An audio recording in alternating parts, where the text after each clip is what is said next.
Sanibonani, ngiphinde nginamukele kuShobala Inkunzi podcast. Igama lami nguSicelo Ngwakwadludla.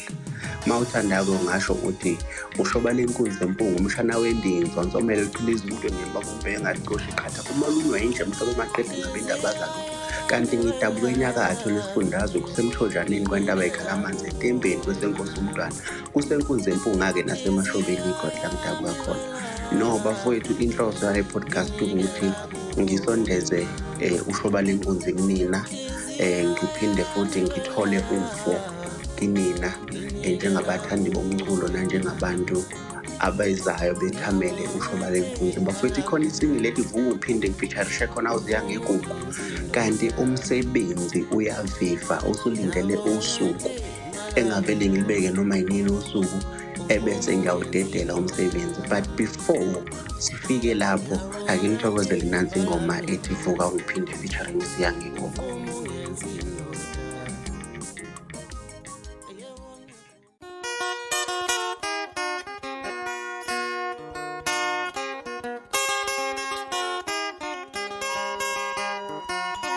Ngimthanda bese somfusenda tamusa yajibuka sizanelise ngothando lwakho. Ngimthanda bese somfusenda tamusa yajibuka sizanelise ngothando lwakho. Ngimthanda bese somfusa kwamangili yajibuka sizanelise ngothando lwakho. Unkaza bese somfusa kwamambili nami ngikube ngathi ngelenje sokalama ungiphinde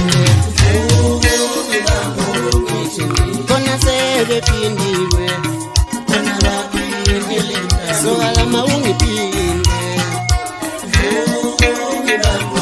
kona sebephindiwe kona baphindile nganyabanda ungiphinde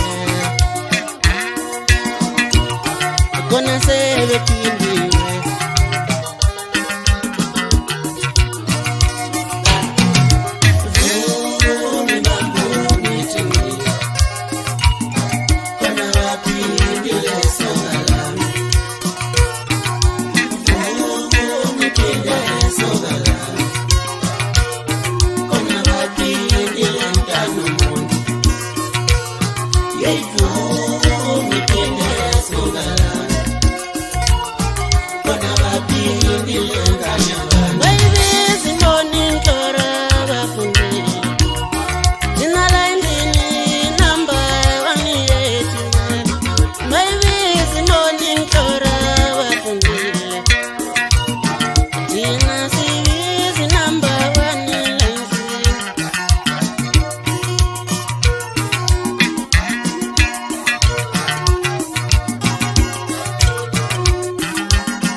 Angibonge ngiphinde ngethembe niyithokozele le episode nayithokozela nale ngoma. Asidibane kwi-episode elandelayo la khona engizobe nginaba ngegama elithi uShobale Nkunzi. Ngiphinde ngithole uvo, ngiphinde futhi ngiphendule nanemibuzo uma ukuthi kunemibuzo ekhona bafowethu. Nginithanda ukubhubha, niyiphathe kahle, niphinde niphephe kuzona zonke iy'ngozi ney'nkinga ey'khona kulo mhlaba. Bese kuthi ababuyele esikoleni bafowethu nibuyele kahle esikoleni, ningakhohlwa ukuthi ayikho inkomo ebuthongo.